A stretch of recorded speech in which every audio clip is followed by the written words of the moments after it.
Hello viewers, আপনারা যে যেখান থেকে আমার এই ভিডিও দেখতেছেন আপনাদেরকে জানাই অসংখ্য ধন্যবাদ। আমরা আজকে জানবো ফ্লোর থেকে ফ্লোর অর্থাৎ একটা ছাদ থেকে পরবর্তী ছাদ যে কলামটা আমরা কাস্টিং করে থাকি, ঢালাই করে থাকি, সেটা কত ফিট পর্যন্ত আমরা ঢালাই করব অনেকেই আমরা জানি না। এই বিষয়টুকু আমরা আজকে ক্লিয়ার হব। আমি এখানে একটা ডিজাইন এঁকেছি বা স্ট্রাকচার বিল্ডিং এঁকেছি। এই বিল্ডিংয়ে এখানে আমার বেস, গেট বিম, ফার্স্ট ফ্লোরের যে আপনার স্ল্যাব, সেই স্ল্যাব এবং পরবর্তী স্ল্যাব। তো যাই হোক, আমরা এটা হচ্ছে আমাদের গ্রাউন্ড ফ্লোর বা এটা পার্কিং ফ্লোর হতে পারে। তো এটা হচ্ছে ফার্স্ট ফ্লোর।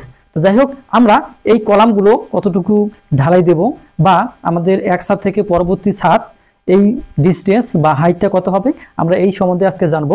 অবশ্যই আপনারা ভিডিওটি না টেনে সম্পূর্ণ দেখার অনুরোধ রইল। তো আমরা এখন যে কাজটা করব, এখানে আমি যে বিমটা রেখেছি আমাদের এটা হচ্ছে গ্রেড বিম। আমরা গ্রেড বিম, এখন এই গ্রেড বিম পর্যন্ত আপনাদের যা ডিজাইন আছে আপনারা এই কাজটা করে নেবেন। 5 ফিট, 8 ফিট, 10 ফিট যেভাবে থাক না কেন এইভাবে করে নেবেন। হয়তো এখানে আমরা এখান থেকে দিলাম এই অংশটা। এরপর দেখেন আমরা এখান থেকে আমাদের এই প্রথম ছাদ কত উপরে আমরা এই ছাদটা দিব, তাহলে আমরা আগে হিসাব করব যে আমাদের কতটুকু ফাঁকা রাখতে হবে।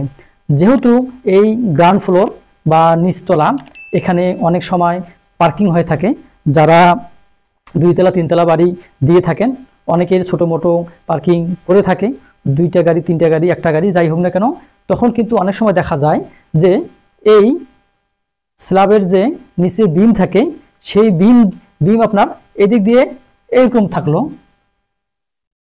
হয়তো 15 ইঞ্চি 20 ইঞ্চি বিমটা ঝুলে থাকলো। এই ঝুলে থাকার কারণে আবার যদি এখান থেকে, যেহেতু এটা আছে গ্রেড বিম, এই গ্রেড বিমের উপর থেকে অনেক সময় সিসি ঢালাই, সলিং এইগুলো হয়ে থাকে, তাহলে কিন্তু আপনাদের আরও এদিকে জায়গা কমে গেল।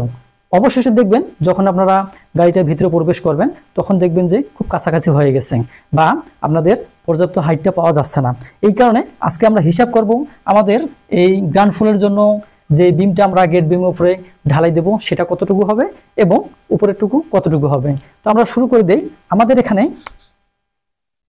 আমরা গ্রেড বিম, এই গ্রেড বিম আমরা মাটি সমান আমাদের এই গ্রেড বিম, অথবা আমরা জিএলটা এদিকেও দিতে পারি, আমাদের ডিজাইনে যেখানে থাকবে সেখানে আমরা করব। আর অনেক সময় অনেক ডিজাইনে এই ফ্লোর হাইটগুলো দেওয়া থাকে না, সেটা স্ট্যান্ডার্ড হিসাব ধরে নিতে হয়। তো যাই হোক, আমরা এই বিষয়ে এখন আলোচনা করব। আমাদের গ্রেড বিম ঢালাই এদিক দিয়ে হয়ে গেল, আর এই অংশটা আমাদের হচ্ছে কি, এই অংশটা আমরা লিখতে পারি শর্ট কলাম বা প্যাটেলেস্টাল কলাম। আমরা লিখতে পারি এই অংশটা, অর্থাৎ বেজের উপর থেকে আমার গেট বিম পর্যন্ত যে শর্ট কলাম হয় সেটা শর্ট কলাম।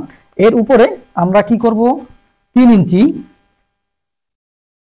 আমরা সিসি ঢালি দেব। তাহলে আমরা এখান থেকে লিখতে পারি 3 ইঞ্চি সিসি। 3 ইঞ্চি সিসি দিলাম। দেওয়ার পরে আমাদের এর উপরে কি দিতে হবে, আমাদের এর উপরে পার্কিং টালি ব্যবহার করতে হবে। যেহেতু আমরা নিচতলায় আছি, নিচতলায় আগে হিসাব করব, এরপরে আমরা উপরে হিসাব করব। তো যাই হোক, আমরা প্রথমে পার্কিং টালি, আমাদের এই পার্কিং টালিগুলো, আমাদের এই পার্কিং টাইলস এর থিকনেস হচ্ছে 1 ইঞ্চি।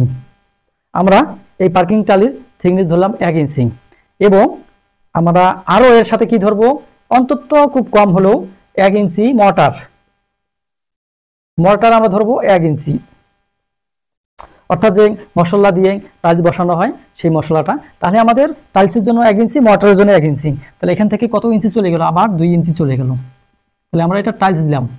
এই টাইলসটাই কিন্তু আমাদের পিএল এর ফিনিশিং লেভেল। মাথায় রাখবেন যে এই লেভেলটা আমাদের পিএল এর ফিনিশিং লেভেল। তাহলে আমার এখানে সিসি গেল 3 ইঞ্চি এবং টাইলস এবং মর্টার সহ 2 ইঞ্চি। তাহলে এখানে চলে গেল আমার টোটালি 5 ইঞ্চি। এখন দেখেন, যদি আমরা নিচ থেকে 5 ইঞ্চি উপরে আমাদের চলে গেল, এখন আমরা হিসাব করব আমাদের এখান থেকে এই পিএল থেকে এই স্ল্যাবের বটম পর্যন্ত বা এই স্ল্যাবের টপ পর্যন্ত আমরা আগে হিসাবটা করে নেব। আমাদের এই থেকে মাথায় রাখতে হবে যে আমরা যদি পিএল থেকে এই দূরত্বটা মেপে দেখি, তাহলে আমাদের অন্তত 10 ফিট থাকতে হবে। আপনারা জানেন 10 ফিট আমাদের রাখতে হবে। এই কারণে একেবারে আমাদের যদি আমরা এখানে টপ এবং এখানে গ্রেড বিম এই অংশটা 10 ফিট 6 ইঞ্চি আমরা রাখবো। এই 10 ফিট 6 ইঞ্চি রাখবো। 10 ফিট 6 ইঞ্চি রাখার পরে আমাদের এইখানে চলে যাবে 5 ইঞ্চি থিকনেস স্ল্যাবের থাকে এবং নিচে গেল 5 ইঞ্চি। এই 10 ইঞ্চি কিন্তু আমাদের চলে গেল। অর্থাৎ এই 10 ইঞ্চি চলে যাওয়ার পরে এখানে আপনাদের যেই মাপটা থাকলো সেটা কত হইলো, যদি 10 ইঞ্চি চলে যায় তাহলে এখান থেকে আপনার 10.5 ফিট আমরা হাইটটা নিয়েছি। এখান থেকে আমাদের 10 ইঞ্চি, তাহলে 6 ইঞ্চি চলে গেলে 10 ফিট এবং 12, তাহলে 9 ফিট 8 ইঞ্চি, 9 ফিট 8 ইঞ্চি। এই আমাদের এই ভিতর থেকে আমরা এই অংশটা পাবো। এই ফিনিশিং লেভেল থেকে আমাদের এই ছাদের বটম পর্যন্ত 9 ফিট 8 ইঞ্চি। এই মাপটা কিন্তু আমরা হাইটটা পাবো।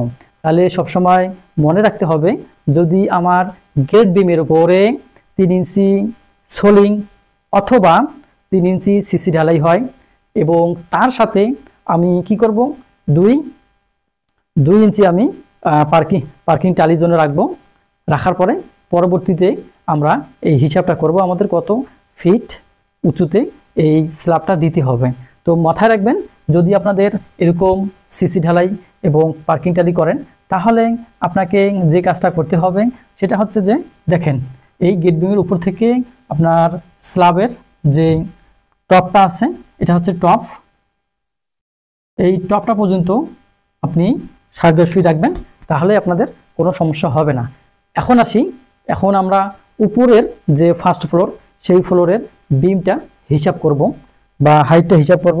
আমরা এই হাইটটা নেব, এইখান থেকে এই টপ পর্যন্ত আমাদের এই হাইটটা থাকবে পুরোপুরি 10 ফিট।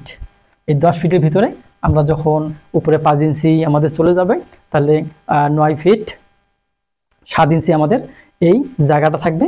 আর আমরা এখানে যেহেতু ফ্লোর টালি 1 ইঞ্চি আমরা ধরতে পারি, তাহলে আমাদের 9 ফিট 6 ইঞ্চি থাকবে। আমাদের এই জায়গাটা থাকবে, এখান থেকে এই জায়গাটা আমাদের 9 ফিট 6 ইঞ্চি।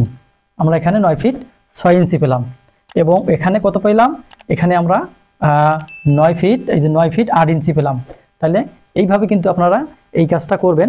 যেহেতু উপরে কিন্তু আমাদের কি 9 ফিট 6 ইঞ্চি আমাদের ক্লিয়ার যে মাপটা সেটা পেলাম।